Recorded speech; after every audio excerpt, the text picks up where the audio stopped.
Alrighty, ladies and gentlemen, we're going to be doing our final chapter of this book and a little discussion to follow. And obviously, the way that it goes, I'll be reading and we'll stop here and there to discuss different topics or points that we come across as we're reading. But last few days I've been reading this book, and if you missed it or you want to catch up or whatever, you can go check out my YouTube, see the list. You can listen to the videos that I've done so far on this. And yeah, so it's going to be the last day reading this book, and hope you guys enjoy. And those of you that have already been listening, well, welcome back. So it's been definitely quite a read so far into the life of this man. So.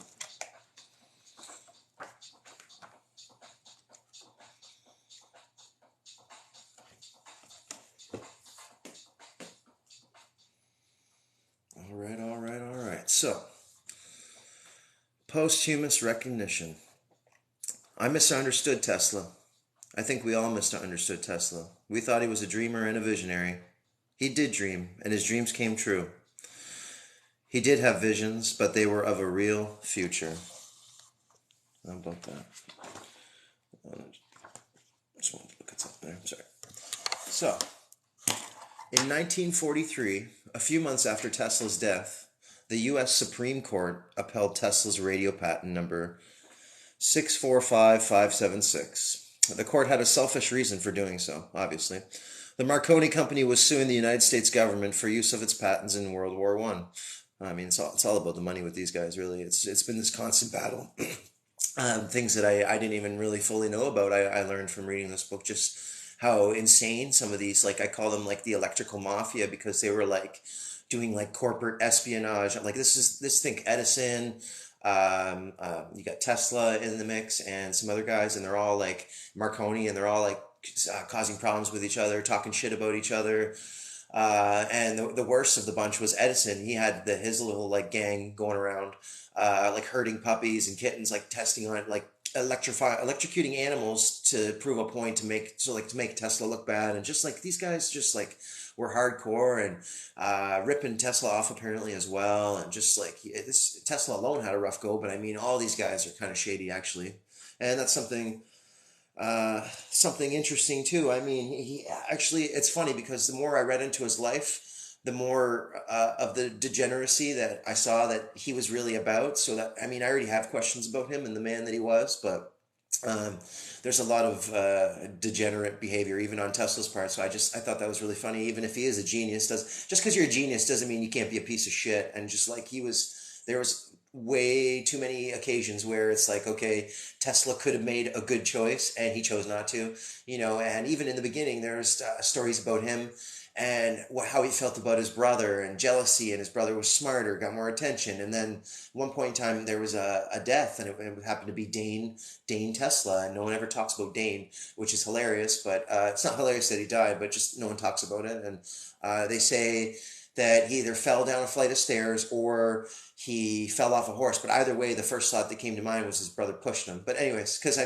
that's a whole nother story to think about and go into. But it's just been a really interesting read so far, and I've just been going through this book, and yeah, he did, but it feels like this like controlled opposition too. Like it's this big story for us to like feel bad for this guy, and if they hadn't have oppressed him, we would have all these great things or free energy, and that's the only reason. But like I feel like that was something we already always have had, and he's more of just like a figurehead, or he played a role. You know what I mean? There's the actors on the stage that we have in front of us. So I have a lot of questions, and we don't really know for sure, but based on some of the things that we do know, we're always questioning history. We're questioning what really happened, who these people were, did they exist, were they like non-existent people? There's all these different things that we think about and question. But so, anyways, moving on. So Marconi was having problems with. He was trying to sue the military at this point in time because of the government actually for the use of his patents in World War I. The court simply avoided the action by restoring the priority of Tesla's patent over Marconi. Nevertheless, it reestablished a situation that applied 40 years earlier when Tesla was recognized as the inventor of radio whose patents had been infringed by Marconi. So yeah, Marconi was the first one that got recognition for sending radio signals for the first time, but it was actually truly Tesla, and like Tesla was the one that invented the technology, all this stuff, whatever. But this Marconi was the one who got famous and got the recognition, which is interesting. So in 1956, Nobel laureate Niels Bohr, father of quantum physics, spoke at a centennial congress held in Tesla's honor. In Yugoslavia, a commemorative stamp was issued. Tesla appeared on the 100 dinar note. Does anybody know what a dinar is? What country? I can't remember right off the top of my head. But so he had his face. I get maybe it was Yugoslavia. Okay, the dinar note. Interesting. And the Tesla became the unit of magnetic flux density. The asteroid 2244 Tesla was named by Serbian astronomer Milorad Protic in Belgrade when he discovered it on the 22nd of October 1952. The Tesla crater on the far side of the moon was named after him when 5 lunar orbiters photographed the other side in 1966 and 1967. The IEEE has presented the Nikola Tesla Award for outstanding contributions to the generation or utilization of electric power annually since 1976. Nikola Tesla Corner is located in the heart of Manhattan at the corner of West 40th Street and 6th Avenue, reminding New Yorkers that the great man used to roam those very streets. Niagara Falls also celebrates the legendary inventor with 2 mines. Actually, yeah, I saw one. There's like, it looks like one of his wheels. I was down at the falls. I'm going to be going down there again, actually, to do a tour at the facility that he was involved in. But yeah, he was, there's a big hydroelectric plant there. And just before it, there's a picture, I think it's steel or some type of metal statue of him with one like almost like a wheel, I believe, of with the the hydroelectricity kind of idea. Anyway, or his AC motor. So yeah, so it's pretty neat, and I'd like to go tour that facility and see what it's all about. And without a doubt, I'm sure there'll be something cool there. Plus, there's a whole bunch of underground stuff, which kind of ties into other things that I've been kind of talking about on my page as well. But it should be good. So yeah. Niagara Falls also celebrates this man. One on Goat Island, unveiled in 1976, and then while in 2006, a statue. Oh, here we go. Statue of Tesla standing on an AC motor was erected in Queen Victoria Park. Yeah, on the Canadian side of the falls. Finally, back in Serbia, Belgrade International Airport was renamed Belgrade Nikola Tesla Airport in 2006. They didn't mention. I don't know why they don't mention this. Maybe it's just kind of a newer thing, but. When I was coming from Toronto towards Niagara Falls, I noticed there was a Nikola Tesla Boulevard somewhere between like Mississauga and Burlington, I think, if I remember correctly. So I thought that was kind of neat as well. Obviously it caught my attention. But during the second half of the 20th century, Tesla was overlooked by the history books. Apparently. I mean, some people still don't really recognize it, but I feel like he's obviously became quite mainstream in the last however many years. But unlike Marconi and Edison, he did not have large companies named after him. Westinghouse could have honored him, but not unnaturally, they gave their applause to George Westinghouse himself. Also, unlike Westinghouse, Edison and the Wright brothers, Tesla was not born in America, so he could not be seen as a shining example of Yankee ingenuity. Those great Americans were also seen as practical men who made things that ordinary people could understand. Few people in the general populace understand what AC is, how an induction motor works, or what the principles behind the propagation of radio waves are. With Tesla's seemingly science fiction ideas towards the end of his life, he was seen as a mystic and, more than anything, the ultimate mad scientist with his Middle European accent and his eccentric personal habits. However, in the 1950s, Tesla's fame grew into a burgeoning counterculture. An electrical engineer named Arthur H. Matthews claimed to have made a telescope, to communicate with the inhabitants of other planets. He said that Tesla was a Venusian born on a spaceship traveling from Venus to Earth in July 1856, revealing all in the Wall of Light. Nikola Tesla and the Venusian spaceship in 1959. Margaret Storm published the occult biography of Tesla, Return of the Dove. Her story also involved flying saucers, which were very much in vogue. So that was like probably a soft disclosure of like those types of technologies. And I don't think they're spacecraft from aliens from other planets. I feel like the technology has been around for a really long time, and the ancients, Now, there's some arguments there as to what the ancients were and whoever and what extraterrestrial really means, but I just don't picture like little green men or reptilians or weird things like that. I just feel like maybe there's other lands, something maybe that we just were not aware of, and who's to say that they didn't advance in a different way, and whatever the case may be. I don't. I'm not considering saying it for sure, but I do feel very strongly in my heart is that technology is not this new thing. It's been around for a very long time, coming around in various forms and aspects. Everything has just been refined and miniaturized, basically, is how I see it. So this ties into the mud flood stuff, Tartaria, that architecture, all these seemingly innocuous buildings that are more like technology the more we look into them. So, anyway, so continuing on. Sorry, where was I? Yeah, so in the 1970s, Ralph Bergstresser, who had known Tesla for the last 6 months of his life, produced Tesla plates, which are marketed by the Swiss Tesla Institute. These, in some fashion, are supposed to tap into the energy of the universe. As Tesla's ideas, especially later in life, drew on thinking from both the East and the West, he became of interest to New Age thinkers. Of course he did. That's why we have all the Tesla fanboys. Sorry, guys. New Age thinkers. His striking, dark, Middle European looks and his development of willpower also appealed with the energy crisis of the 1970s. Tesla's idea of free energy had renewed appeal, and a researcher named Robert Golka tried to recreate Tesla's Colorado experiments. In 1984, the International Tesla Symposium was held in Colorado Springs. The group met annually for the next 14 years. It spawned the International Tesla Society, whose membership grew to 7,000 worldwide, but it went bust in 1998. Devotees have found new homes in the Tesla Memorial Society of New York, the Tesla Engine Builders Association, and the Tesla Universe website.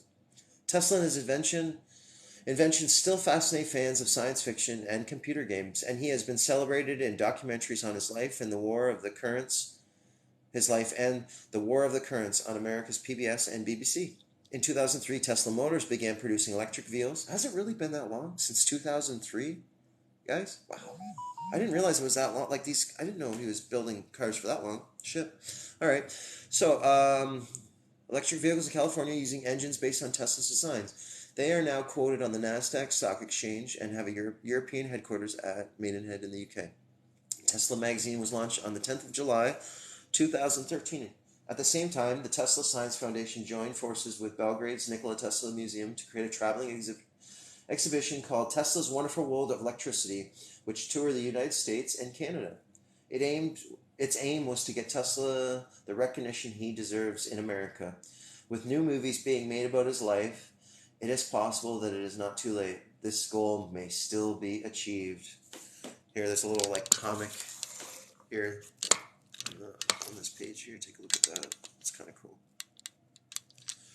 Nikola Tesla is the forgotten genius who revolutionized the science of electricity and made fantastic predictions which time proved true.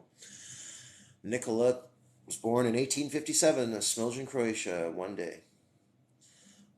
Now our new fire engine will start to pump water, but something's wrong. I know Tesla comes to save the day. I'll fix it. There goes Nikola. What does he know? So he's plunging into the water. This is a funny little comic. But young Nikola knew the hose was clogged. And, okay, someone jumps out. He's done. I think I would read some Tesla comics. I think that's kind of cool. That's cool. I like that.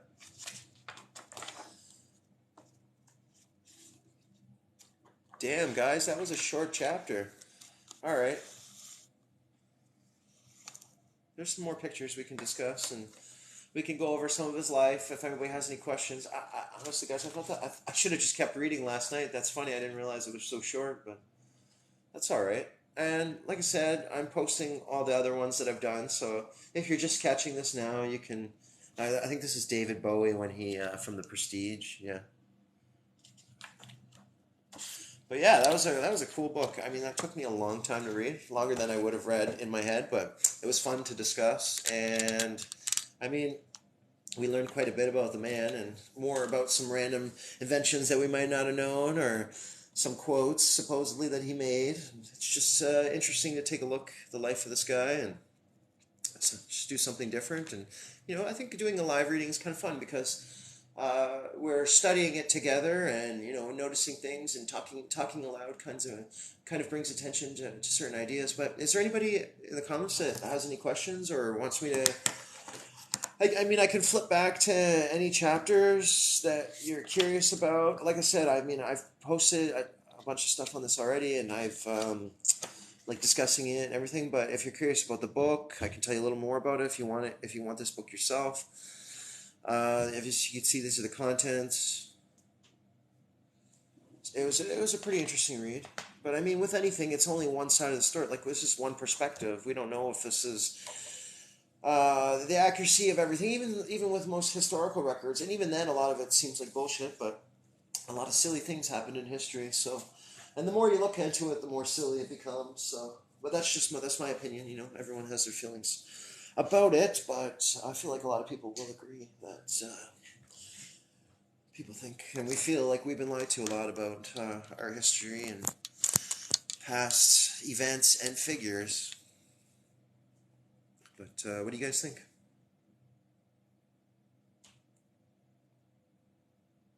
I'm actually planning on.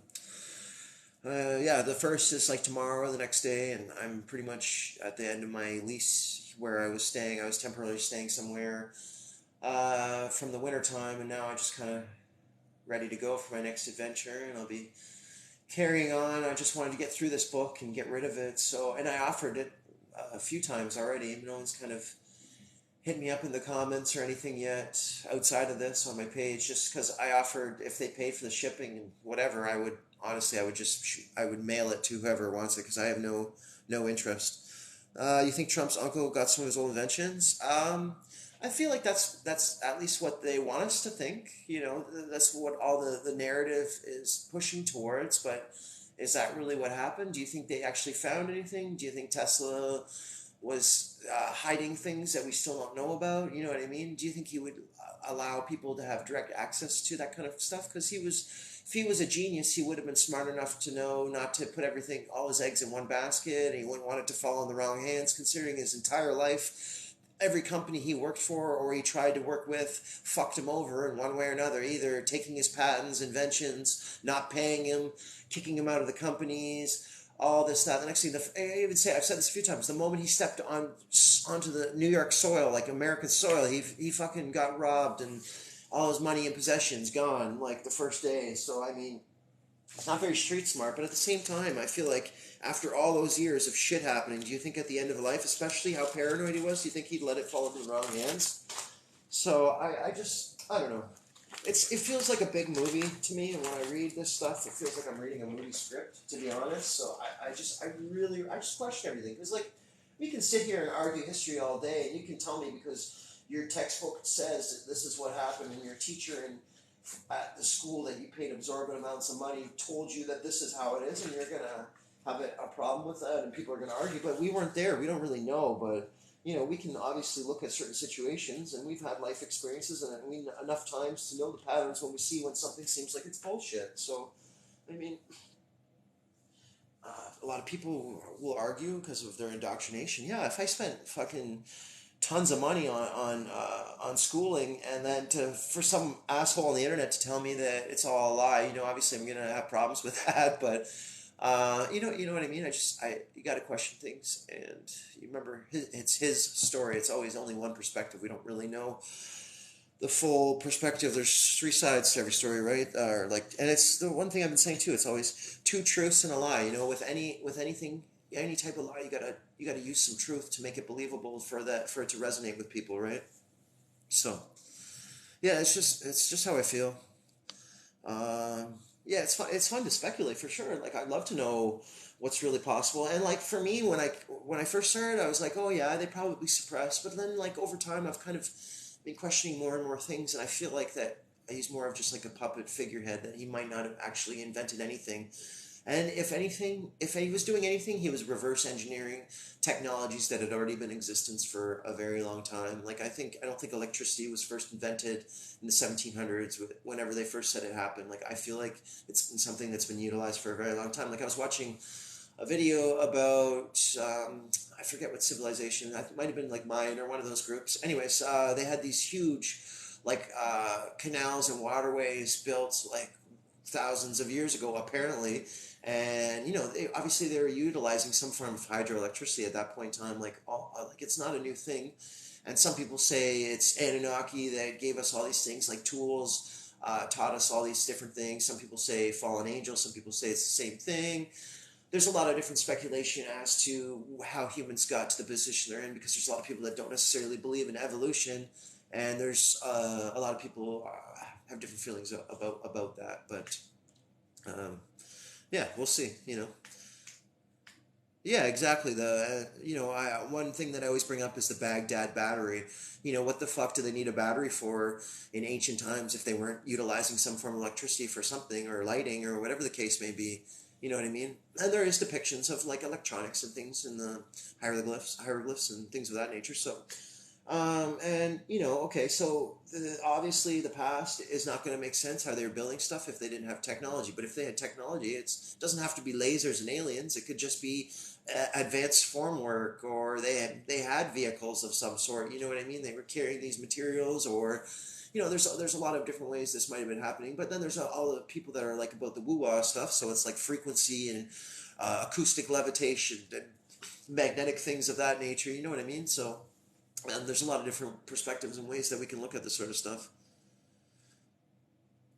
Obviously, there's some sort of event. A lot of people kind of refer to the mud flood and things like that. They think that there's been many resets where these groups kind of attacked the people, and that's why there was some people think there was like a race of giants, and they were the builders of all this ancient like technology and architecture that we see today, because you have these same buildings that are found in every single city in the world, even some small towns like even in Canada here where I'm searching around, like I found really crazy stuff. And when you look at it in terms of technology, like it really starts to pop out at you. And obviously when you're looking for it, you start noticing it, and then you start noticing it everywhere. And I start noticing it like everywhere I go. Like I could be scrolling through TikTok and there's a commercial or a TikTok that with some idiot that has nothing to do with what I'm talking about, but in the background I can see these buildings, and they're literally, I'm starting to like showcase all the different components of the pieces of these buildings to show that it's like they come from the same place set. Like it's the exact same building. It's like, oh, this is your bank, this is your this is your that. Now that's what we call it now, but what it was it before. But it's like a part of this greater thing, and it's the exact same buildings every single place that you go in the world. Now, as far as the mud flood goes, some people think it's connected also to a plasma event. So maybe there was some sort of like electrical blowout or whatever, because a lot of people think of the world in terms of a larger electrical device of some sort. So how do we know that there wasn't a short circuit, or something crazy, and there was huge massive heat because we have these melted buildings, we have these, because people think there was like nuclear bombs or things like that, but I find that hard to believe. Or like these great wars or something that happened, but I think it's something else, and it could be something simpler. But I definitely, at this point and through my travels, seeing the way all these different cities are built and the way they're built, they were definitely utilizing hydroelectricity for a very, very long time. And that makes more sense to me right now than the ether. But I mean, we'll get there eventually. And I think there's something to it, but I think before that, or it's a part of it, or maybe it's just a medium. Maybe the ether is just the medium for wireless power to travel through, but you still have to generate it, and hydroelectricity is the way to go. And that's why we have even European cities, all these different places. They're all, you look at them, like, and I'm trying to show it as much as I can. Every single place has these major waterways, and that water doesn't stop flowing. It's always going. So the potential for all these places to be utilized, and that just makes so much sense to me. And it makes more sense that the ether is a medium that allows the power to flow through it. Do you know what I mean? But then again, there's these depictions of cars that run on ether, and they don't even need electricity. So or like they don't even, you don't have to charge them or do anything. They just freely run. So I have a lot of questions. So I'm just trying to understand all that. And some people think that the Grand Canyon and stuff like that is just a result of mining, and those are just large mining pits. But you know, but there's the Grand Canyon, or parts of it are tied off, and you're not even allowed to go there because there's like caves with like Egyptian artifacts and things that they found, and all this different stuff. And then all these state parks are controlled for a reason, and I think. I think there's obviously more to the story, and I feel like that maybe that ties into the like 411 kind of stuff, and people believe that there are things out there, so cryptids and cryptozoology, and that fascinates me as well, and maybe there's more to the story, maybe there's just other types of humans that we're not aware of, and some of them have integrated into society, and we call them these different things, and we have names for them, and they say it's because of, like, same with the giant thing, they said, oh, it's like a thyroid prop thing, or something to do with I'm trying to think of the chemicals in our bodies that would make that person like that. But I think that was just an excuse. Same with like Ripley's Believe It or Not. They just kind of cover all these strange anomalies and be like, oh, they just have some disease that causes this to happen. No, it's just a different type of whatever. You know what I mean? So I really question a lot of things. Yeah, sorry, when I start talking, sorry guys. I close my eyes and I'm not looking at the comments. Did you see Corpses of Giants? Yes, I've seen there's, they call it pareidolia or whatever it is, but I think it's more than that because there's way too many instances of the petrification, and like, and for all the religious people too, like, and I had to grow up in a religious household, so I got all this shit forced, like, crammed down in my head, and it's like, so I have the information there is that all these things existed. So and the Nephilim, my questions things, and the fact that people were turned into pillars of salt or stone or whatever the case may be, and or then you have our myths and legends, the idea of like Medusa, and then thinking about like these places where I don't know. I have a lot of different ideas about the world around us and these different events, and um, it actually, I feel like it ties a lot of different things in. And once again, there's always going to be lies and all these different things to confuse and throw us off track. And it's like this whole existence is like this huge puzzle that we all have to kind of solve together. And there's different clues and hints in all different facets of life. And um, yeah, it's really quite fascinating. Honestly, guys, it's cool. Yes, and truth is stranger than fiction, and yeah, we live in a strange place. Yes, there is so many pieces, but it's fucking exciting. I don't know how people don't understand that. Like, it turns this existence into like a whole new world because it's like this whole new place to discover. Like, I want to go everywhere. I want to see all this shit. Like, I want to see this technology. I want to go underground. I want to find these tunnels. Everything's connected, and like it's really neat. Like, there's a whole world below our feet that we don't even fucking know about. Every single city has tunnels connecting different buildings and everything, and it's really quite fascinating. Some people like believe there's civilizations built on top of civilizations, or maybe some of these structures are way bigger than we think, and they go deep underground. Like, there's a lot of different things. And I know there's the whole underground trafficking thing side of things, but that's not what I'm talking about. That's a whole nother offshoot of things. And yeah, these high speed networks and things built into mountains and all kinds of stuff, and there's a whole huge thing about that. And once again, I believe that it's just old stuff that's been either fixed up or utilized. Same with the whole thing about the railway being built and things like that. You look at I was looking into Canada, and like, even one huge section of area that like, it was like most of Canada, the one train line, and they said it took like 5 6 years or something. But it's like you got to blast through mountains, and not to mention all the timber that you have to cut and shape for all your railroad ties, plus the manufacturing of all the steel, clearing the land, all the different grades, uphill, downhill. And yeah, they said they had like 17,000 workers, but still, they were just workers. Like, it's like there's a lot of stuff to do and a lot of tool and a lot of things, and they would have been spread out in different areas, but still, it doesn't make sense for that the time. And it's, I was thinking about how they used all the Chinese labor, and that would make sense if you didn't want people talking about what you're finding, because there's a theory that people believe that a lot of the infrastructure was already here, and they kind of uncovered it or fixed it up or whatever. But there was like railroad lines, and that's another thing I talk about. I really like the electrified trams, and you look, and I never knew this, but every single city in the world, like even the city that I'm in right now, at one point in time had a tram system, and you have these electric trams, and they would have been running freely, and people probably wouldn't have had to pay for them. I can't imagine. So free energy transportation, that sort of thing. And so the thing that makes the most sense to me, yes, you can transmit wirelessly. So you have these cities, and they're producing their power, and so they're using the architecture and these antennas and different things, and they're transmitting freely, and it's a wireless transmission of power. But I don't think that they were taking energy from the ether. It just doesn't make sense to me. Just because it doesn't make sense to me doesn't mean it doesn't exist. That's just how I feel. Yeah, underground station. Yeah, there's all kinds of stuff, man. It's really neat. And the more you look into all these different cities, you'll find stories. And like, so there's a town that I came through that I used to live in years and years ago, and there was an old general hospital that got demolished, and there's a high school around, old high school. There's some churches around, and apparently they found tunnels and going under the road and to the church nearby and to another one, and like it just adds to this whole thing that I've been discussing.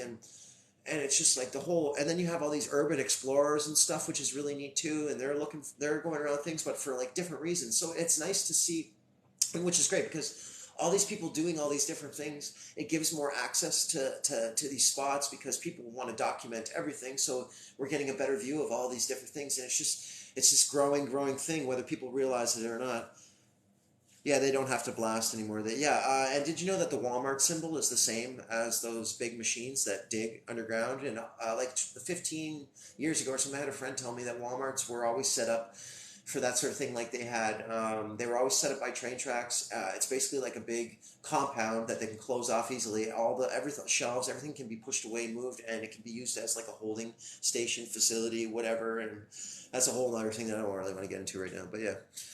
Yeah, but yeah, the world is a super exciting place with so much to check out and look around at and all these things, right? So I look forward to any of the new buildings that I find in my adventures and things to discover. And, every time you go on an adventure, it's like, you might find a new theory to propose, or you're finding more evidence for one that you've already thought about, and just you never know. Like I have a friend who's come across some demolition, like construction sites where they're taking this stuff apart, and you're seeing these lower levels, and they've dug around the foundation. You're seeing these windows or doors below the soil level, and things like that. And it's really really interesting, guys. Yeah, along with underground. Yeah, that's what a lot of people think. So, and it's definitely interesting to think about.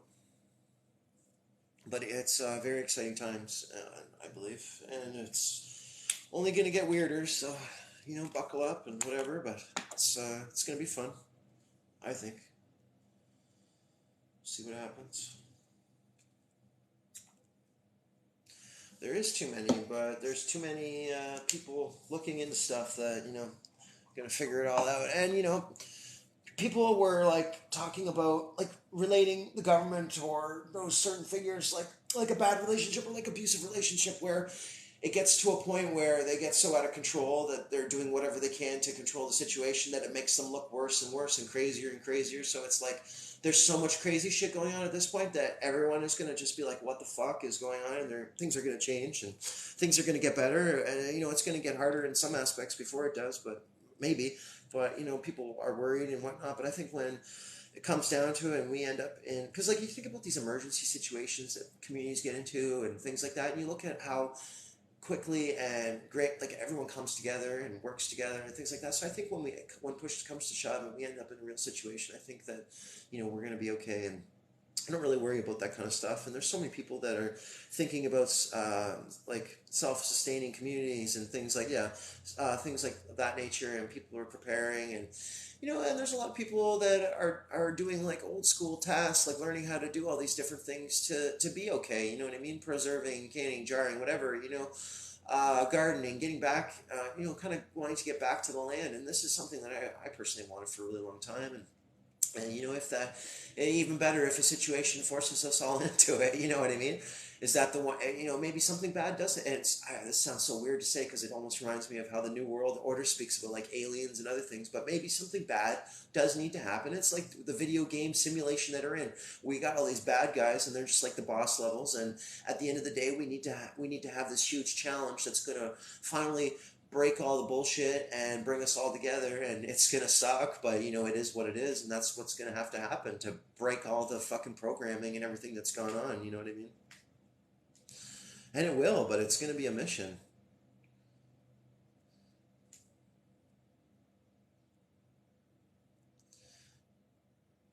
but it's, I feel like we're just like in this big movie and we're like almost at the like the climax, you know what I mean? Where it's like we had to go through all this shit, these peaks and plateaus and whatever, but like it's building and building and we're about to like hit the main part of the show and then everything is gonna it's gonna be yeah, it's gonna be interesting. For sure, for sure. We'll see. What's the Wolfpack Angels? Sounds like a biker gang.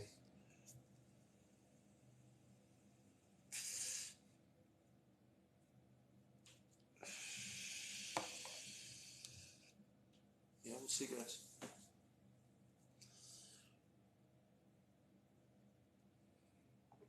Anything else in the comments there, guys? It's always good when you kind of throw different subjects and topics. I mean that kind of because I just there's so much random shit in my head. It's hard for me just to pick one thing to discuss. It's more or less what you guys want to hear about or what I can discuss. And if I don't know, I'll tell you. I'll tell you. I'm not shy about that. So, or if I don't have any opinions on it, I'll be like, yeah, I don't know. I haven't looked into it enough. Have I seen UFOs lately? Not lately, no. But I did like in the middle of the winter. It was the weirdest fucking thing, and like it's been a long time since I saw something that close. So it was like 3 a.m. So I was driving around with someone, and we were at a stopped at a light, and like in the distance, I noticed like this object, and it.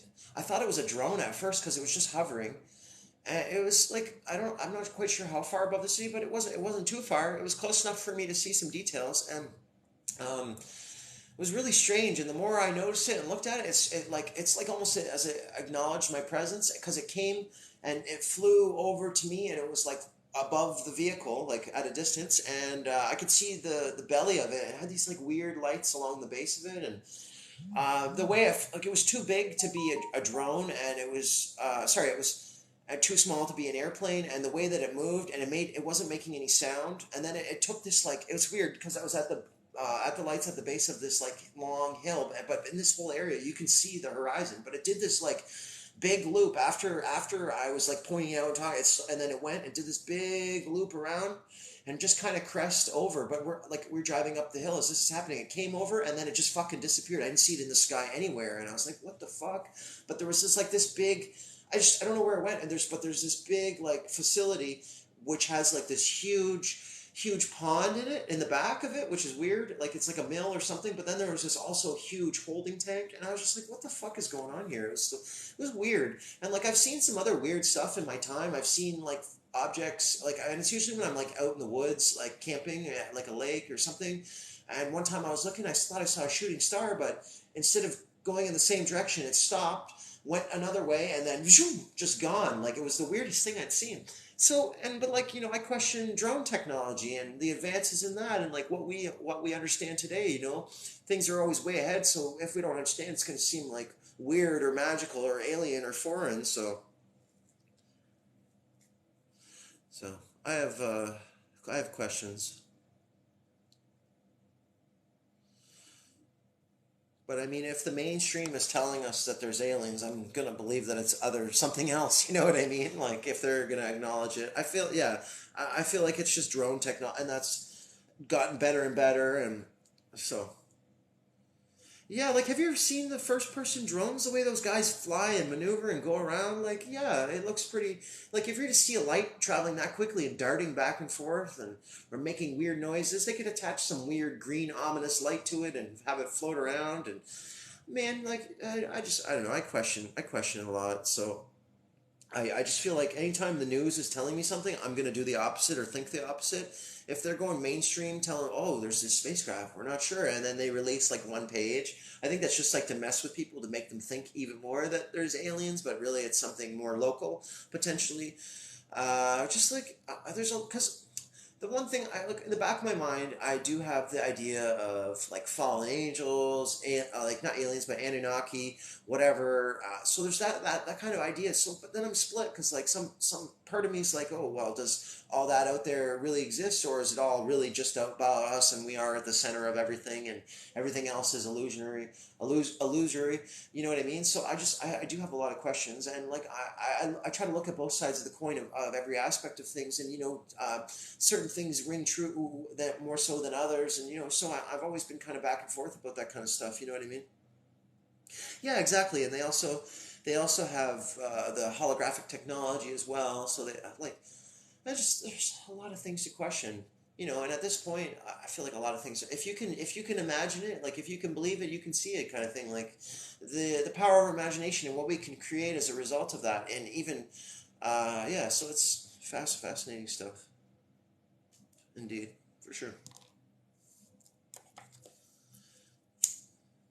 That's a good question. Why aren't we allowed there? I think that they're potentially, because okay, this is the one thing I think about, because there's two sides to the coin. This is there's the globe side of things and the flat Earth guys. The flat Earth guys think there's an ice wall, and that's what Antarctica is, and it's holding the waters in, and outside of it there's other lands and blah blah blah. And then the other side of the coin is that the way I look, if we are on a globe Earth, it's much larger than we're told, and that's why the curvature doesn't the calculation of the curvature doesn't add up. So we're on this larger place. So for me, it doesn't make sense that every single continent in this world will be habitable compared to this one. And then you have this guy that Richard Burr was talking about, how there was like natural resources. It was rich, lush land. So okay, I'm thinking, okay, so there's this other land. So maybe there was. I feel like there's maybe like ancient ruins. There's maybe some cities, probably some technology. That's why Hitler was interested in it. It's just something that was kind of we're not like unknown lands, like that. I question those things and I think about it. So I feel like maybe there's something there. And like I said, they always have to use a little bit of truth. So there's definitely something to it, but to what extent, I'm not sure. You know what I mean? I do have a lot of questions. Yeah, yeah, I get that. But like I said, if it's way bigger than we're told, so for them to do it in a way that would make sense, you know what I mean? So I do have a lot of questions, but I don't think it's either like, okay, if you think of everything in terms of electromagnetism, our bodies, this earth, all these different, the way things work, our sciences, all these different things, it's all geared towards that. And some people believe that that's how the sun and moon are working, or at least the sun is a result of that. And if that's the case, it would make more sense that our existence is more like the shape of a toroidal field. And because everything, we're like in this fractal universe design. I think, yeah, like I have a lot of different ideas, because sometimes I feel like it's all just a simulation. Sometimes I think we're just in this like weird toroidal field. Sometimes I think, yeah, okay, space exists and there's this vast. So I have a lot of different things, but the one thing I know for sure is we've definitely been lied to about space exploration and what's all going with that. I can definitely, that resonates with me. NASA, all this bullshit for sure, but the way that they're depicting the models of the like flat Earth and things like that, I really question it. And so, like I said, I question even the things that I believe in. So like, it's just I just try to keep an open mind, and until new information comes, like, so if new information comes along, I might change my perspective or the way that I look at things. But there's like these little bits and pieces that kind of throw everything off. So I have questions about all the models and all the different things. Yeah, at the end of the day, it doesn't really matter what the shape is, and it's just creating division. And I see it every day. Every time I open TikTok, there's people arguing or getting upset about all this stuff, and I get it. People are trying to wake people up. It's a stepping stone, all this shit, but.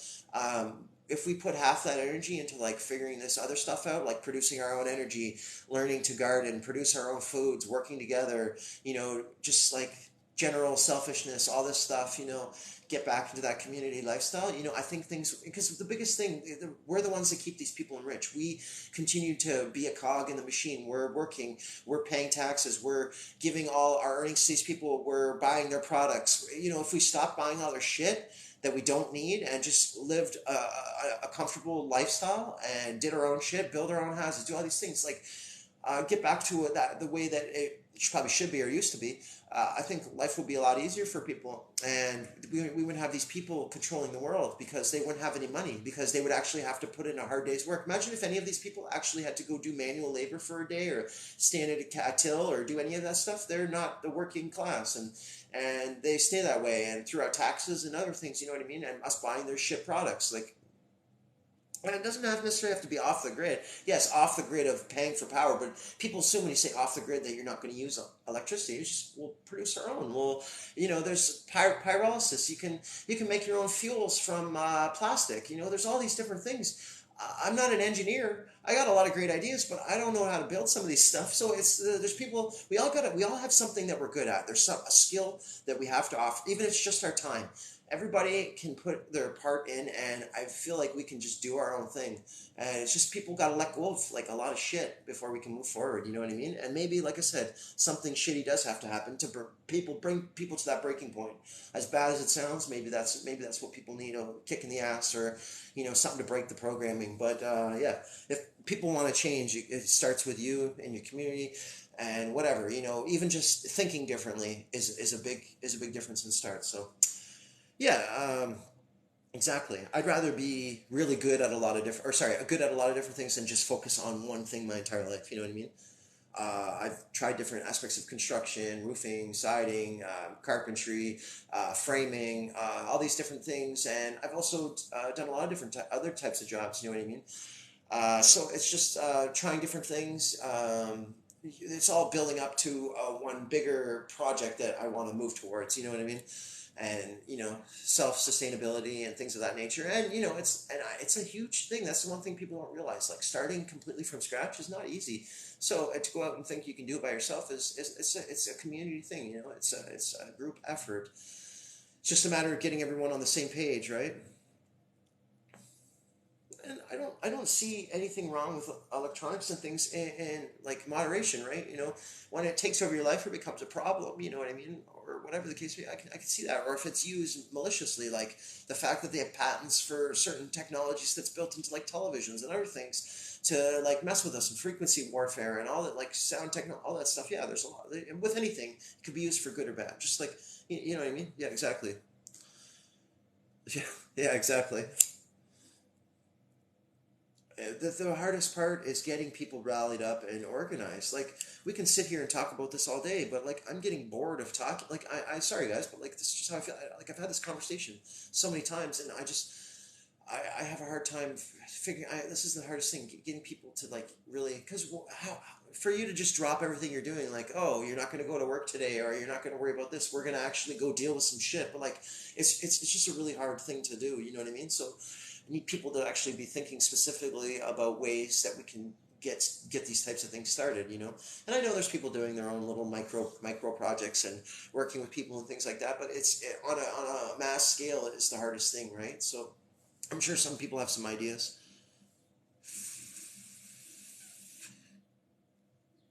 Yeah, I mean, I've done a lot of stuff on my own too, but like, okay, so when people talk about like communes and stuff, I'm not talking about like a bunch of us like bunking together, sharing the same mattress, living the hippie lifestyle, not taking care of ourselves, like, or whatever, like this fucking stereotypical thing that we have in mind. Like, I'd love to have land, but I don't want to look at your face every time I look at the window. Like we can all do our own things and be in our own spaces, but with anything, you're expected to put in your whatever time. Everyone has a certain amount of time each week that they have to put in, which probably wouldn't be a lot. And then you could pursue. You want to paint every day. You want to go fucking roll around in the street and just this slave mentality lifestyle where we got to work every single day of our lives, and people think they feel good about themselves. It's like, oh, people like, oh, I'll work on a Saturday. I don't care. Like that's a cool thing to do. Like, no, like we should be pursuing our passions and spending time with our family and doing these things and teaching our own children and just all these different things. And we're just holding hands with the government and letting them take care of everything, every aspect of our lives, when we don't necessarily need to do that.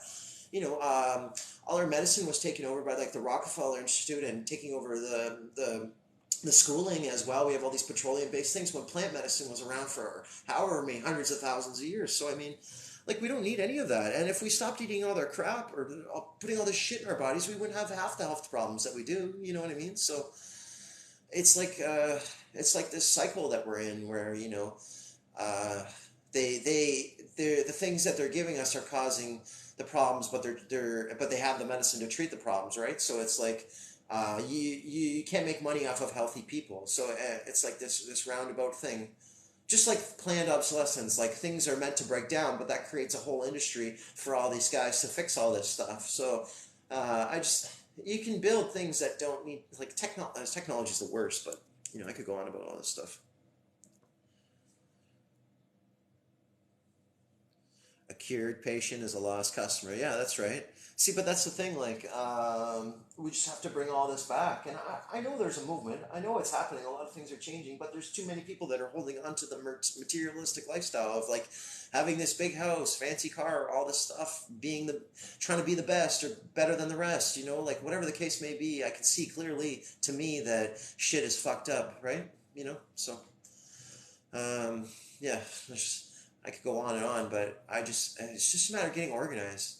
I have a hard time getting organized with my own shit, so it's like there's people out there that are meant to be doing this kind of stuff. So it's just you got to rally the troops, I guess, at this point, or the right person needs to wake up and be like, "Holy fuck, okay, this is how we're gonna do it, boys," and then just everybody kind of follows suit. You know, everyone needs a leader, right? And with the right motivations and the right heart and the right mindset, you know, we can accomplish anything. But it's just a matter of taking that leap. You know, it's scary to leave your comfort zone. I get that.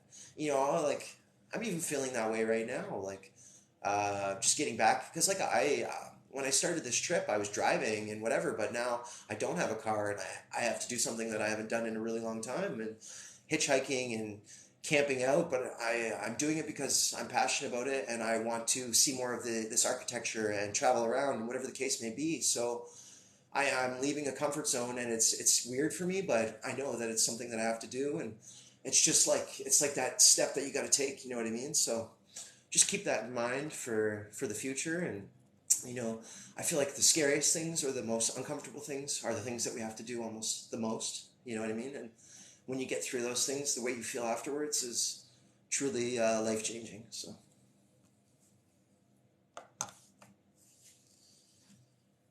do I believe in? Sorry, I'm just trying to read the comments here, guys.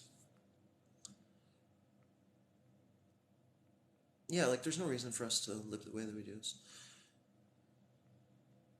Yeah, yeah, my mind is all over the place, guys. I'm sorry. I apologize if I am all over the place. But sometimes when I hop off the train, it's funny because I'll hop the train back on, and like we do this like roundabout thing where I'm able to like return back to the beginning of the point that I was trying to make in this long roundabout way. But it can be really silly. Oh, what's up, buddy? Yeah, it's just that's all right.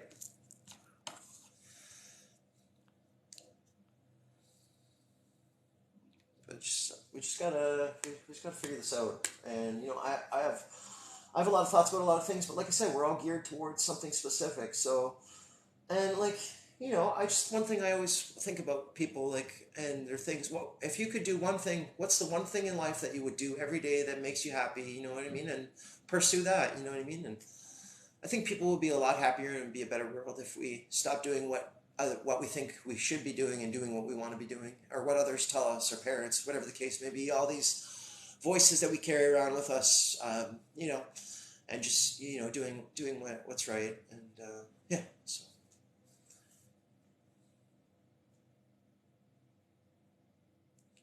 Oh, thank you. I appreciate that. Oh, you guys want to hear a really cool story about train routes? Oh, guys. Okay, okay. So years and years ago, like this whole story of my life is really strange, but it led me to a point where I ended up uh, like a similar situation I was in recently in the wintertime, but just kind of nowhere to go and ended up in a weird spot. And I met someone, and they became a very good friend of mine and a mentor and he was the one that first kind of talked to me about train hopping and he was the first one to take me. He was like my guide and all that, and he would tell me stories about traveling through the US and how there was like legends of this like expert train hopper, and they would call him the train doc or the train doctor. Now this man had charted and like had like everything details, like even like holes in the fences and secret spots to get in and out of all these places and facilities because he went through North America like multiple times. It's so fascinating. So the train doctor, yeah. So he had so basically, and he was going around stealing crew changes. So it has basically like count like spots. So basically, every spot that you need to go, every major city in North America, directions from the downtown or from the train yard to the downtown, spots to get in and out, the spots like the directions of the lines, so and where they end up, you know where you're gonna go and which way, Anyway, so one time I hopped a freight train. It's always the greatest feeling when you do this because when the train is leaving and you know it's leaving and you run and while it's going and you hop on and it just keeps going, like that's one of the most amazing feelings in the world. Anyway, so I hopped this freight train one time and it ended up. I woke up the next day and I'm just sitting there. I'm reading. I had a book. I had a weird book I was reading, and I was driving by the highway and I started looking at the license plates. And remember, I was in Winnipeg, right? And so I thought I was on my way to like through Ontario or Montreal or one of those places. But anyway, so I'm going and I see the license plates on the highway and I'm like, what the fuck is that? I don't even know where I am. I'm like, what the hell? And luckily luckily I had a map. Now I'd hopped freight trains many times before this, so this was nothing new. But out of this area, that was a first time for me. So I don't recognize the license plate. I was like, holy fuck, am I in the States? Did I go over the border overnight? Because I would have been sleeping, and usually they like x-ray the trains or there's some sort of security or surveillance. So I just crossed the border in my sleep. No big deal. I mean, that was nothing new to me crossing the border, but illegally, but just for fun or whatever the case may be. I mean, that's how I went down to Mexico. I like hitchhiked and snuck through the border, all this fun stuff. But anyways, the case may be, I looked at my map. I'm going through Minnesota. I'm like, what the fuck? And so the train went on for like another day, and I'm like, shit. And finally, it stopped. And this one place, and I guess it was Wisconsin. And the way I found this out, it was the weirdest thing. So the train stopped. I'm just sitting in the little end of the grain car that I was in, and I'm just waiting around, and then I hear the gravel crunching. I'm like, oh fuck, someone's coming, and I'm like, shit, he's coming to unlock this car. I fucking knew it. Like those like psychic moments where you're like, something's about to happen. You receive the information. So he comes, he's unlocking it. I had thrown my backpack on the other car away, so he notices. He starts going there. I'm like, hey, I scared the shit out of him. He's like, this train isn't leaving for like another day or two, just to let you know. And I'm like, where am I? He's like, you're in Wisconsin, buddy. And I was like, oh my goodness. And the funny thing is, I had got caught crossing the border illegally before this, and they banned me for 5 years. So I was like, being within the border was not a good situation for me. But anyway, so I had to hitchhike and make my way back up to Canada. And that was really fascinating. It was really funny because I had to walk up the border with my backpack. So there's like a line of cars behind me, and I'm up at the window with my passport and stuff like that. And it's just a really silly situation. And see, now I lost my train of thought. Guys, can you help me in the comments? What did I initially start talking about? It was trains and travel stories, right? Oh, wait. Fuck. Where did I... Oh shit! Can someone? Oh yes, the map. Yes. The like last kind of few towns. No, sorry. I remember when I got off that train. There was I was walking across like getting towards the road, and there was another person walking along the tracks, and I ran into them and I was talking to them, and there was some American kids. I can't remember where they were from, and I was hanging out with them, and they wanted some Canadian money and I wanted some American money, so I wouldn't stand out. I didn't want to get caught in the border again illegally. So and we were talking, and they ended up giving me a copy of the train dock manual. Now, this was like 15 years ago. No, sorry, more like 10, 12 years ago, somewhere around there, that this happened. It was quite a while ago that this particular trip happened, but I still have all the documentation. So I literally, hold on, I have it right on me. And I've had this for years and years and years. It's really, really cool. So it basically,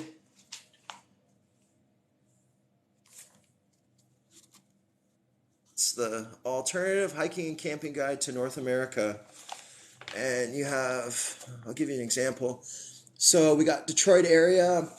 Delroy Tower is at Dearborn Road, Woodmere. So it's giving directions. The trains of various railroads pass by, often slowly. Here might be especially good for CP. Coming from Canada, it's giving like descriptions of the train companies and the crew changes. So that's where the crew change. They have a change crew every certain distance, and so that means the train stops and hangs out for a little while, gives you a chance to jump on, whatever the case may be. And I've got all the states plus all of Canada as well. So I mean that's pretty fucking cool, and they gave that to me for free. But it was like this thing of like myths and legends, and when I finally came across it, I was like, oh, that is so cool. Anyways, I still have that to today.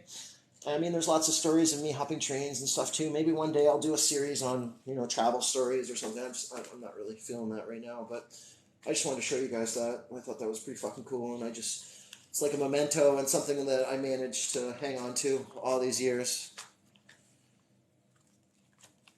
Yeah, that was about him. They were electrocuting animals like puppies and elephants and doing all sorts of crazy stuff to try to make Tesla look bad. And it was funny. I forgot to mention the one day I was in a city here in Ontario, and they do a bunch of filming for Murdoch Mysteries. I don't know if you guys know what that show is, but the first episode I turned on, I was just curious because I had been filming in that show in that town myself, and the first episode was about that. It was about Tesla and about Edison and his boys trying to make him look bad and like killing animals and doing crazy stuff. So like those guys were fucking hardcore and they were not cool.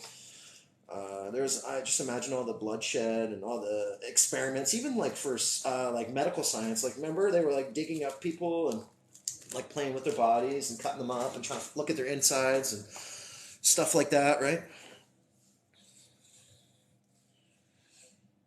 But yeah, it's gonna be neat. So, and the thing is, I film. It's weird. I did this one trip one time where because look, what I would do is I would go for a while and then it'd stop somewhere for a while. Like I did have some base camps here and there. At one point in time, I had a friend that had some land and he fell some cedar logs and we built like a little log, like 10 by 10 log house. So that was kind of like a go-to spot for a while. Nothing weirder than spending 2 weeks in the woods by yourselves and going out and having a conversation with people. It's like trying to make the connection between your voice and what you're thinking, and it's a weird feeling, anyways. But no, I just lots of exciting stuff happened over the years and different random things, and I've always kind of had an alternative thinking and lifestyles to get to this point. But like this stuff, as you can see my page, the stuff that really fascinates me is like this architectural technology kind of stuff, and looking at history now as an adult, kind of questioning things of that nature, and now the thing is, what I've been really wanting to do is because I've had all this crazy travel experience in the past, and I'm kind of geared up for that. I'd like to continue doing that, and I'm just trying to find a lifestyle that allows me to travel still and continue doing what I'm doing on here, and now filming it. So I'm just trying to get better at editing. Like filming in itself. I got a drone in the winter to try to add to the like cinematography of it. I'm sure you'll notice on my page and some of the stuff of my exploring you'll see on my playlist. Like for Ontario, I was exploring a lot of different places and doing drone shots and different things. And it's been a lot of fun. That's a funny thing to say. I appreciate that though. That's, Thanks guys. And yeah, now no, the thing is, I've always kept all this stuff to myself, and I did try to document it, and then all my stuff went missing. So now, if I'm doing this, and I'm gonna document it, and I'm just gonna try to upload it right away, and yeah, I want to share this experience with people because, like, there's that movie Into the Wild. The one thing that really fucking stuck with me, even though it bothers me, it's like happiness is only real when shared, and like shit, that shit bothers me somewhere. It's like, yeah, I can be independent and like do my own stuff, but at the end of the day, you need some interactions, and I want people to share in the experiences. Like I'd like to get one of those straps because I have a GoPro. Like a friend gave me like this really old GoPro, but it still does the job. It's got like wide angle lens and stuff. But I think it would be so fun if I could video me like running and trying to catch a train or hitchhiking or those interactions or things of that nature. Because like I was doing filming in Niagara Falls with my drone at one point in time, and what happened was I was like close to I was over top of this casino, but there was this like weird tower, and I was trying to look at it, and the drone kind of, I don't know if it was a draft or there's something magnetic or off about this place, but it like sucked my drone in, so it smashed into this tower and landed on the top of this roof of this casino. Now I had to like do this illegally, so I had to run, like scale up this wall, like parkour around, jump all over this like ventilation equipment, and like I'm lucky that there was flashing set up the way that it was for like the exterior metal of this like one vent I had to climb up, and got on the top of the building, got my drone back, got out of there. It was like it was really crazy. But like if I would have filmed, like it's people might not believe that I was doing that, but like I'm wearing like high top rubber steel toe boots when I'm like doing all this shit too. It's hilarious. Like just like so filming all these funny things. Like I'm just always doing like random crazy shit, and just whatever. It's like a like a video vlog kind of travel conspiracy combination platform thing with humor and whatever. I don't know. It's just every time I go try to go monk mode too much, I see that Chris McCann. Yeah, yeah, exactly. Like you got there has to be balance with anything, right? So I struggle with that because like there's times when I don't want to interact with anybody, and then there's times that because I can be very social, but I can also be very antisocial. Like I don't know, guys. Like it's just it's all about back and forth and balance and whatever. But everyone has their moments. But sometimes people get more energy from being in groups, and some people get more energy from being in solitude. I get more from being in solitude, and then I can come out of solitude and explode and whatever. Blah, blah, blah. Talk a million miles a minute, whatever the case may be. This be freaky frequency, yeah. So, yeah. Sorry for like ranting or whatever, but yeah, that's just my experiences. And like, I want to go to Niagara Falls here shortly, and do a tour, and it's quite a bit. But there's a tour that goes under Niagara Falls, and then there's a separate tour that um, does a hydroelectric facility as well.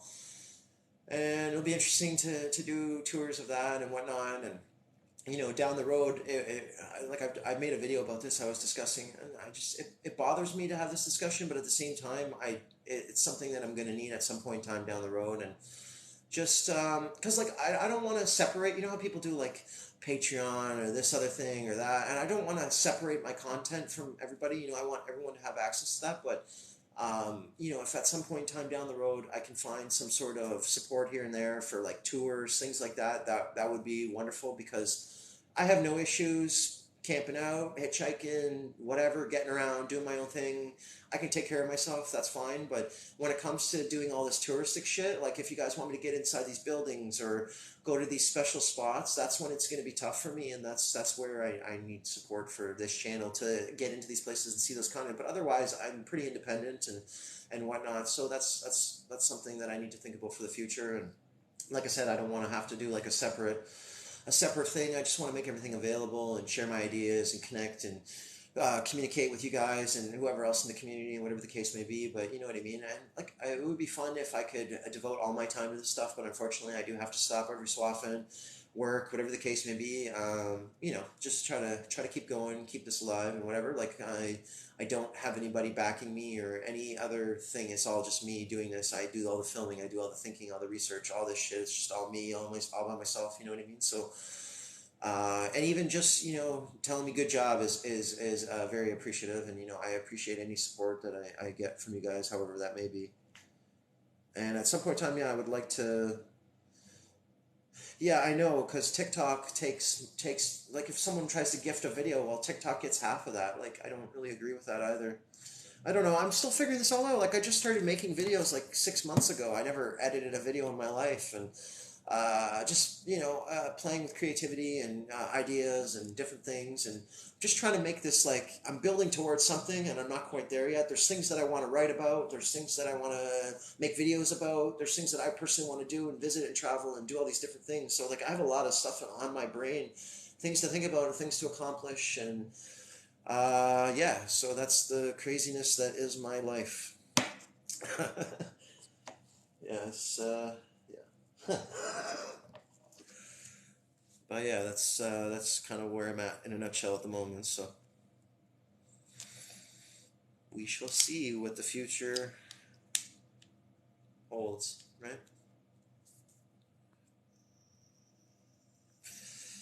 Yeah, you see, you're mentioning. I'm sorry, I just with why you. Oh, sorry, what you were. Oh, thank you. I appreciate that. Are you having troubles typing Orchid Moonchild? Is the autocorrect getting to you? Oh, thank you. I appreciate that very much, very much.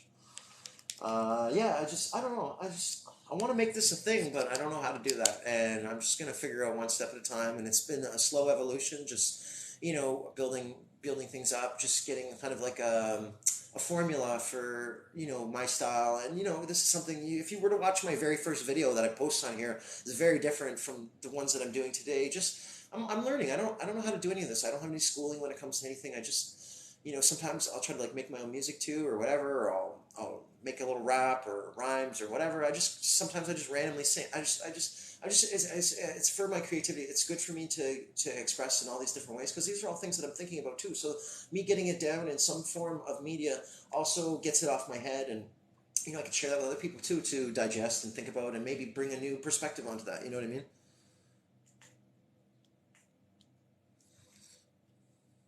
So it's a process, and we can.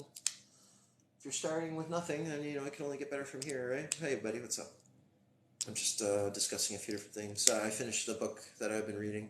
Yeah, it is, but it isn't. It's like obviously I'm not going to share every personal thought in detail because it has nothing to do with anybody or relevance of any kind. But as far as this stuff goes, yeah, it's definitely and just travel stuff. Like there's one story where I was doing some filming late at night at this castle, and there was someone walking around, and I so silly. It didn't even cross my mind because I apparently am oblivious. But the guy, I was asking him some about the history. He's like, "Oh, are you cruising around?" He said, "Are you cruising?" And I was like, "Oh yeah, I'm just cruising around taking some pictures." And like he had this weird look to him. Anyway, so I went around back. I was doing some filming, and he circled back. He's like, "Hey, are you ready to get are you ready to get your dick sucked?" And I was like, "What?" He's like, "Oh, this." I was like, "Wait, what?" He's like, "Yeah." He's like, "I want to suck your dick," and I'm like, "What are you talking about?" I was like, "Wait, this is a cruising park." I was trying to film and document at like late at night in this cruising park. And it was the funniest thing. Like I laughed so hard. And anyways, I made a video about that at one point in time. But it was like Dundurn Castle in like one of the shittiest towns around here. But like, so I made jokes from that after a while. I was like, okay, because I always say, yeah, I'm cruising around, driving around, and that was like a regular thing. But it didn't even fucking click to me. And yeah, someone was making a joke. They're like, yeah, those guys are on like speed. And you're lucky you didn't get stabbed while you're in the park. Fuck.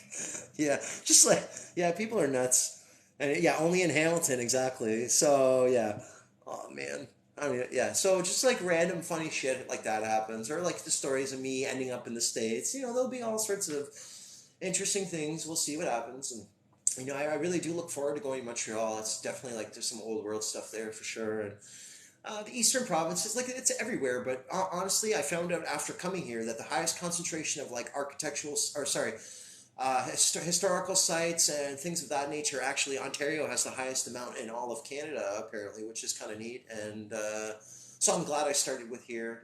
Obviously, I'm not going to be able to get to every city, but I'm going to cover quite a few. And Southern Ontario seems to have a lot of history as well, specifically the Niagara region. So I'm glad I got to spend some time here, learn about it, make some videos about it, and whatever the case may be, and then move on. You know what I mean? So who knows what the future holds? We'll see.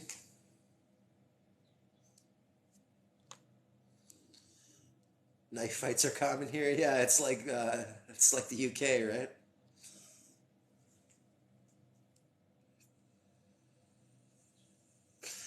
Yeah, you know what? Like I feel like if you're not getting into trouble, you're not like buying or selling drugs or things like that, you kind of stay away. Yeah, not to say that shit doesn't happen, but I feel like if you're not involved in that lifestyle or anything regarding that, you're going to be okay for the most part. Or out in nightclubs talking shit to people. Like I think for the most part, if you mind your business and you you know keep the positivity, you'll be fine, right? I mean, I'm not saying that I haven't been in situations in my travels before, but you just got to be aware of what's happening. And just like with hitchhiking too, I don't have to get in anybody's vehicle. And the funny thing that someone asks me always when I'm hitchhiking, it's like, you're not going to kill me, are you? I was like, okay, well, first off, if I wanted to kill someone, I would not wait on the side of the highway for hours at a time, exposing myself to dozens of people, hundreds, whatever, thousands of people at a time. It's just a silly thing to ask a stranger.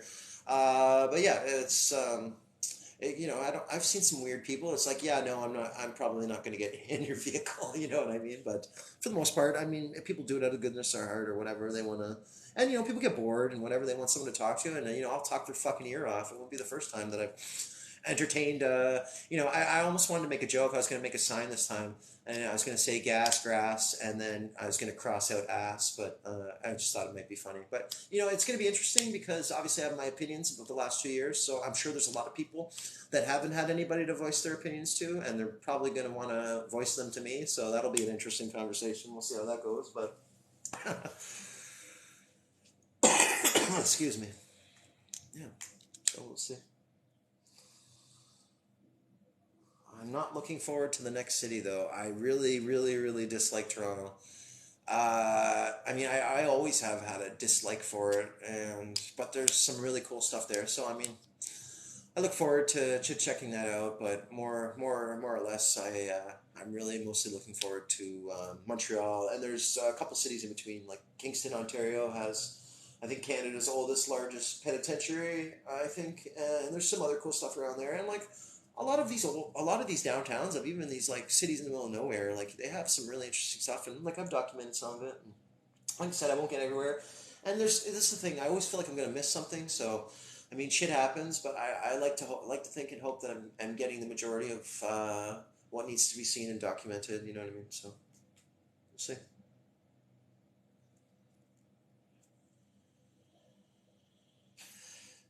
Oh, like I'm such a lightweight packer. No one's gonna know it. Here, I'm just I don't look obvious. You know what I mean? When I travel around, I don't use a tent. I don't do a lot of things that people do. I use like a 30 liter backpack, and that's pretty much all I need. I use like I have a Gore-Tex sleeping bag cover, and I always felt claustrophobic and tense. I always kind of honestly when I traveled before, I just slept out in the open, wherever I felt comfortable. Obviously, in certain spots, but yeah, I don't like tents. I don't like having to carry the poles around, all the extra equipment. I like go super lightweight, with everything. I remember like eating with a knife. I didn't even bother with a spork. I just fucking fuck it. So I'm just all about lightweight. The less is more. I don't need to carry a bunch of shit around. It's not necessary. And you're in and out of cities so much. You don't need to pack a lot. You know what I mean? So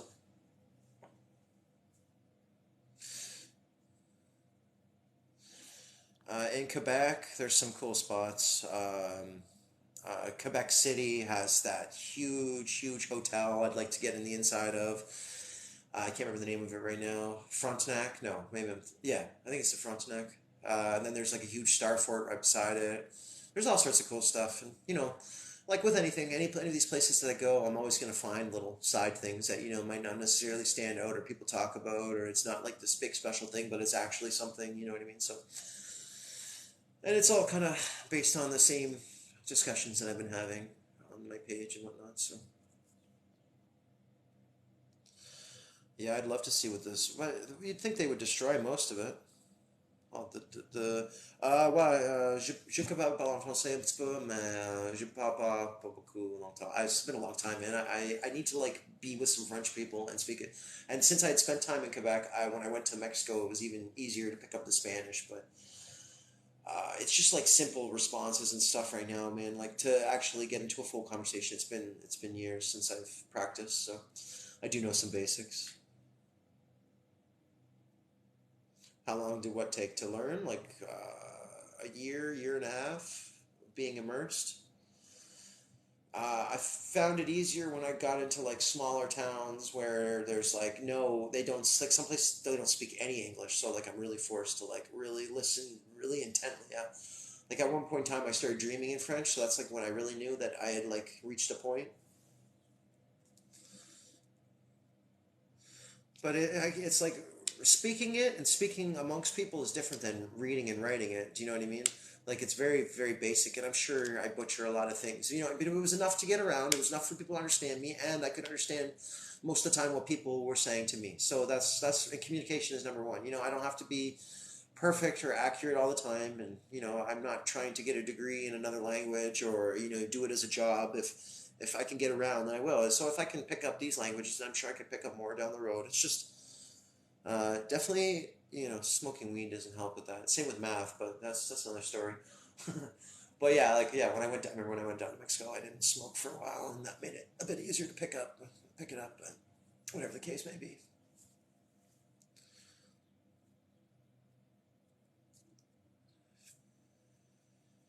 Well, I do want to go on my world wife tour at some point in time, so I got to speak multiple languages, right? If I'm gonna meet people in other places in the world, right? Yeah, we'll see. I don't know. Maybe there's a Canadian lady for me out there, but I don't know. I haven't found one yet. Not to say that there isn't, and not to say that Canadians aren't great, but you know, you gotta. see what else is out there sometimes, I guess, too. No, I got a thing for Eastern European women, too, so I don't know. Whatever, I don't know why we're talking about this. But yeah, no, yeah, because the language, yeah, that was my joke. Yeah, just being able to like pick up ladies in different languages. I don't know. I had a hard time in Mexico though. Like the moment I walked in, I went to some bar like right at the border, and the woman behind the bar gave me her number. But like that was like the only time. Like the rest of it, like they're like super family oriented. Like I felt like I had to get married into the family before I was gonna get laid. So that was it was more about just enjoying Mexico. Like one of the most exciting things was like at the end of the trip, I literally like I ran out of money. Like I think my bag got stolen. I ran out of money. Like it just was really hilarious. But like people were really friendly and helpful. And I was doing some like random jobs here and there for people around to kind of just like get some food and shit like that. But I ended up riding the rails for like a week straight from Chiapas all the way to Guadalajara, past Mexico City and all that, and it was really fun. And like the what do you call them, the wolves? No, what are the people that like bring bring the immigrants over? Like they're the coyotes. That's it. The coyotes. Yeah, the coyotes were like giving me weed and alcohol and like cigarettes and feeding me and shit. Like they were really friendly with me. And it was really funny, but it was interesting to see the corruption and stuff too. Like at one point in time, the train like stopped in the middle of the night. At first, all the conductors and train operators came through and collected money from them, and then like there was military police that came through and collected money from them. And like I didn't have any money. I think one of the coyotes paid like gave some money on my behalf, and which was weird and whatever. And anyways, it was just it was a pretty cool experience, and it was yeah, it was fun, definitely. But yeah, riding the rails in Mexico, it was different because everyone rode on top of the trains, and like big packs of people, and the desert got so fucking cold. Like I was not prepared for like minus degree weather when I went there. I mean, it was winter, but just not what I was expecting. But I know better for next time if I'm gonna hang out in the deserts for sure.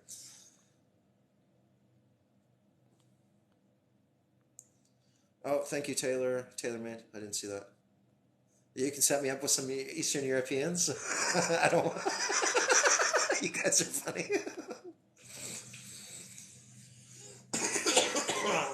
I don't know. I need an excuse to travel to other parts of the world besides architecture and film and whatnot. But no, we'll see. That's not the main mission. That's like a side mission. You know what I mean? So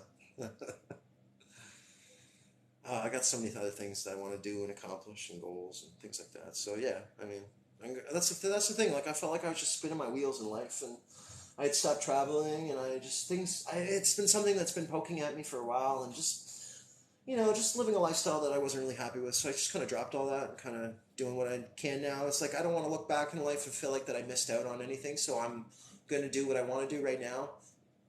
So that's how I feel. I don't know. I just have to. You do? That sucks.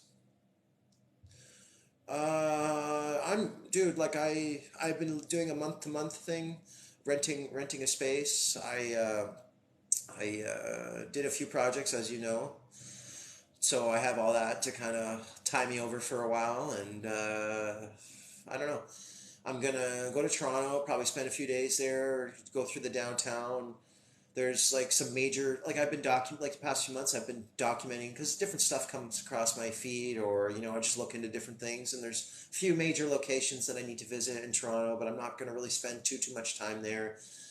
I don't like, it's just a big city, and I don't really like. Yeah, I don't know anybody in that city either. Like I know two or three people in Montreal, so I'll have a place I could use as like a base camp, which should be ideal, especially if I'm going to spend some more time because there's quite a bit of walking around Montreal. Like Montreal interests me more than Toronto. Toronto's been built over a lot more.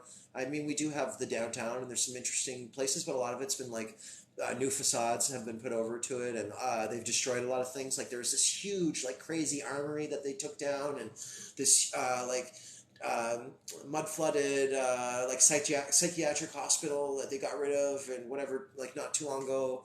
And just like there's a lot to look at, but a lot of it's been destroyed or changed around and whatnot. So, but there's like some major landmarks. I'll probably try to take a day or two and then just carry on because trying to navigate through that city with all my shit and whatever. I don't like big cities, to be honest. That's why I ended up living out east for so long. I liked Halifax in that area and whatnot. But yeah, I need to do it. I need to go through Toronto, so I'll check that out. And I've navigated to that city many times, so it's not a big deal. But yeah, there's definitely a few sites I'd like to check out.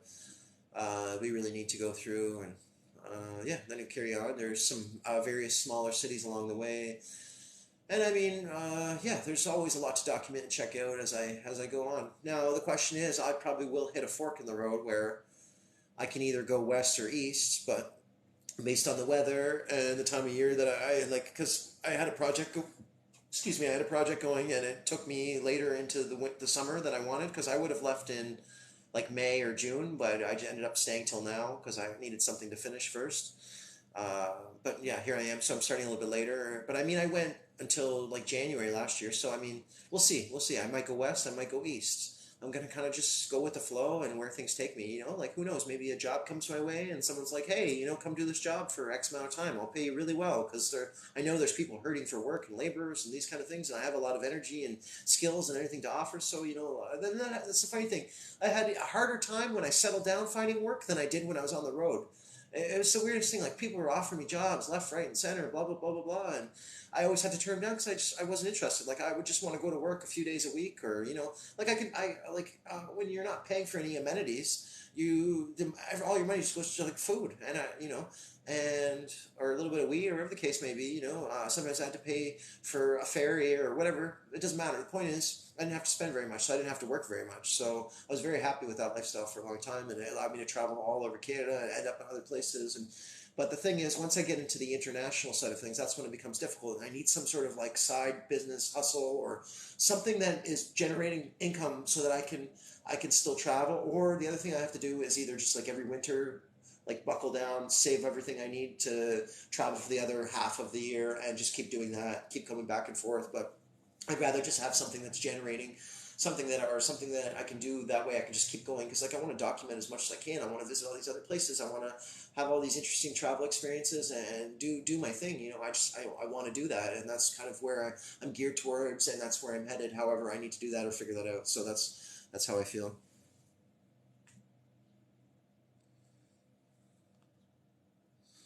Sorry, I'm just let me read the comments. Where do I plan on being in the winter? I don't know. I have no idea. Um, I have a friend that's going to put a couple things into storage, so wherever I do end up in the winter, I can probably start working on some indoor projects again. So we'll see. We'll see what happens. I'm just kind of playing it by ear. I don't care. Like I'm a little upset because I did buy a wall tent. I have a canvas wall tent, and I don't have anywhere to store it, and now I don't know what to do with it. But whatever, I can find another one. It's just I always wanted to have a wall tent set up somewhere. That way I could just kind of come and go. Because I do know a few people with like land and spots, but it's a matter of moving it now. Because before I had a vehicle and now I don't. So we'll see what happens. I just was kind of hoping to give it to someone, but I feel like there's a few things that I kind of have to just get rid of. But you know that's all a part of the process and the cycle of letting go, and you know impermanence, change, all these things, and you know, I really don't. It sucks, but you know, it is what it is, and you know, I'll forget about it in due time, and life goes on. And you know, I something I did find out a long time ago, especially when I travel, is that when I do need something, it will come my way, and I don't need to hold on to things or carry them because it's just it's stress on my mind. The less I have, less is more for me. I know that sounds weird, but the less things I'm in possession of, the happier I am. And yeah, the happiest in my life is when I pretty much. I know this is actually funny because the Klaus Schwab bullshit, but I owned nothing and I was happy, but for different reasons. I chose to own nothing. It wasn't like I was being forced into it, you know what I mean? But yeah, bury spare weapons in it. Uh, yeah, it's whatever. It's whatever. I get over it. Just sucks when you like invest in something and you intend to use it. Like I'm not the one. I'm very frugal, and I just it's like for me to spend what I spent on it and not even get to use it is quite unfortunate. But you know, plans change and life happens while you're planning it, so you have to accept things, and acceptance is a huge part. And you know, and that's things we're gonna have to deal with down the road is accepting a lot of changes that are gonna happen. And accepting the new world and the good new world, the positive reset, not the negative one they're trying to do. So that's where I'm at with all of that. Oh.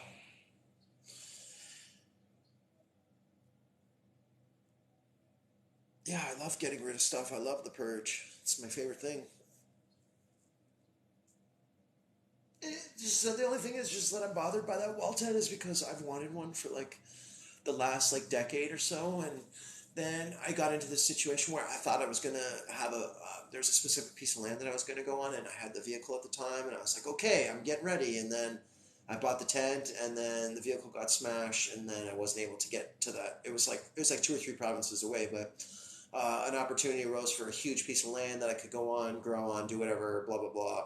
But because I couldn't get out there or do any of that stuff, it wasn't going to pan out. So unfortunately, the plans changed. So I'm now dealing with that. But that's the only reason I'm a little butthurt about it. But at the end of the day, it doesn't really matter. It's not what's important. So I'm sure when I do need one or something, I like I said, I can just build a tiny home too, and eventually I'll find a piece of land because that would be fun. Like, just have a little cabin somewhere, and then I can go do my thing, and then come back to it, and just return back exactly to the way I left it. You know what I mean? And say you get some like a little food forest going on. You got different types of fruits, vegetables, trees, whatever. You can have people maintain that while you're gone. Give them some of it, whatever the case may be, and whatever. I just I'm back to like what I was saying before, the community lifestyle. That's something to look forward to down the road. So we'll see. We'll see what happens. Lots of ideas, lots of projects, lots of different things. Well, the consumerism is part of the reason why we're in the position that we're in today, and why the elites are the elites and they're as rich as they are. Because they tricked us into thinking that we needed these things or wanted them or whatever the case may be, and with different tactics and whatever, whether it's shaming, guilt, whatever, envy, using all the negative personality traits against people, manipulation, television commercials, all those things. And people kind of just follow, right? Your parents live a certain lifestyle, well, you're going to probably live that lifestyle. So, and the cycle continues. Goes on and on and on, doesn't it? Know what I mean?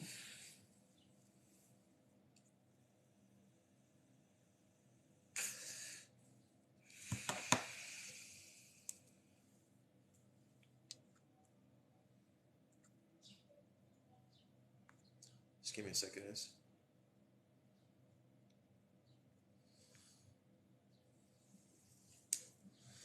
But yeah, I don't know how long I've been chatting here for. I'm probably gonna jump off here shortly. Go make some lunch or something. But was there any other things that you guys wanted to talk about?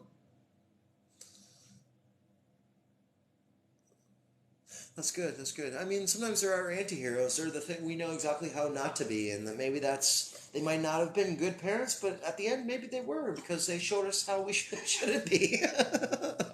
We saw the things in them that we didn't want to see ourselves doing. You know what I mean? But everyone has positive aspects of their lives as well. So I appreciate that. Thank you, man. Respect you too.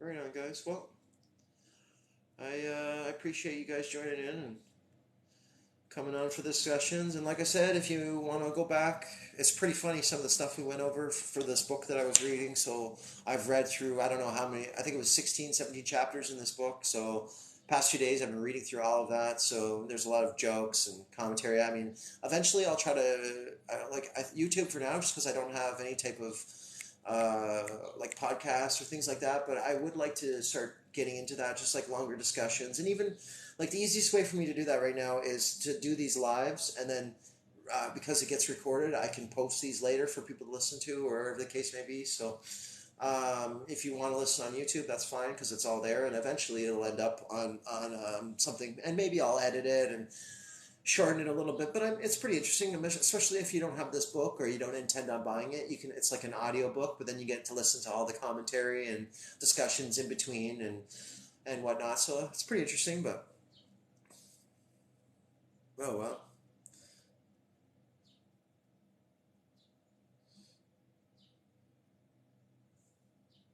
Oh, for sure, for sure.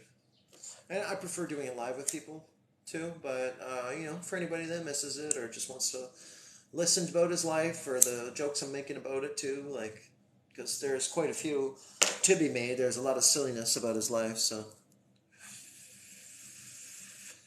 But anyways, guys, you what day of the week is it? Sunday. You guys enjoy the rest of your Sunday. Take care. Thank you for joining in, and I appreciate every single one of you. So thank you, and take care.